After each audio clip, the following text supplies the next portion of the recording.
It hides behind closed doors, in the homes of individuals, or on the streets, in cars, in factories, in the fields, on small fishing boats, and in many, many other places as well. It happens in cities, it happens in villages. We find it in the richest of countries and in the poorest countries in the world.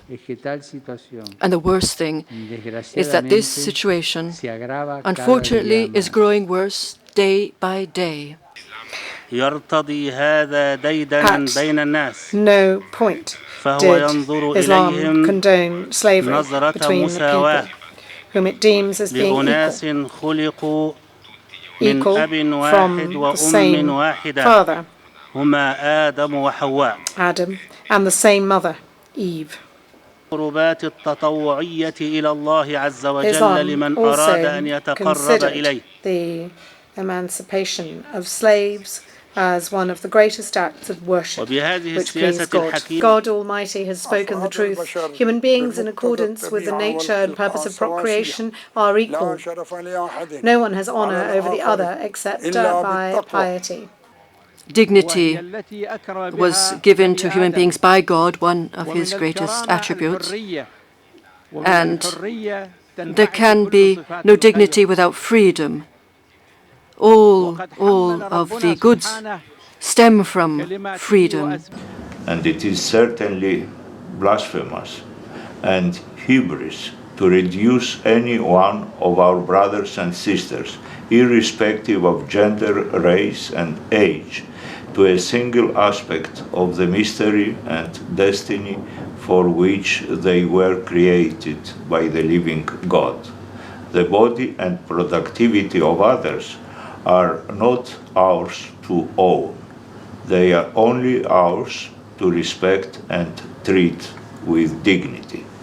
I'm attaching an appendix to the statement in which I further develop this petition based on international and Jewish law for all forms of slavery to be considered crimes against humanity. Human trafficking is an open wound on the body of contemporary society.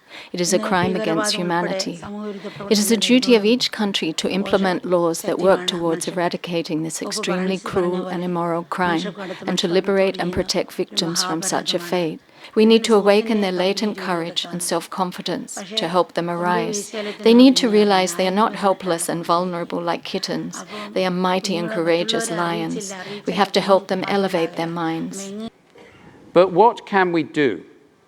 We can make sure that every worshipping community of every faith knows about modern slavery and is ready to work to prevent and put an end to these abuses. We can look to our own actions and choices as consumers and users of financial services, whose managers can put great pressure on companies in which they invest. We can make sure that those who have been enslaved and trafficked are supported, respected, and welcomed into community.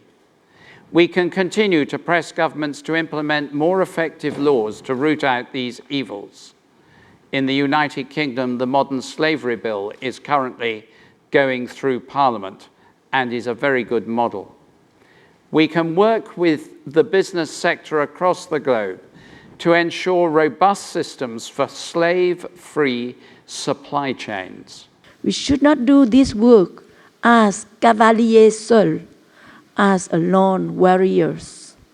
The root of modern slavery runs deep, and the cause and condition, the networks and structures supporting it are complex. That is why we need to build a community that can continue this work to protect human life. We are inspired by our faiths, and we have joined together here for this historic initiative, and also for very practical action. We wish to declare that we will work together to eradicate the terrible scourge of modern slavery in all its forms. This is an unprecedented demonstration of faith leaders of the world coming together to draw a line in the sand to end the scourge of slavery.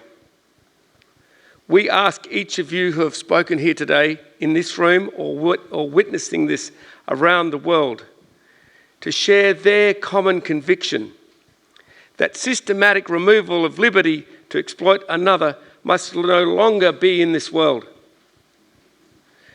as we collaboratively draw together to end this crime against humanity.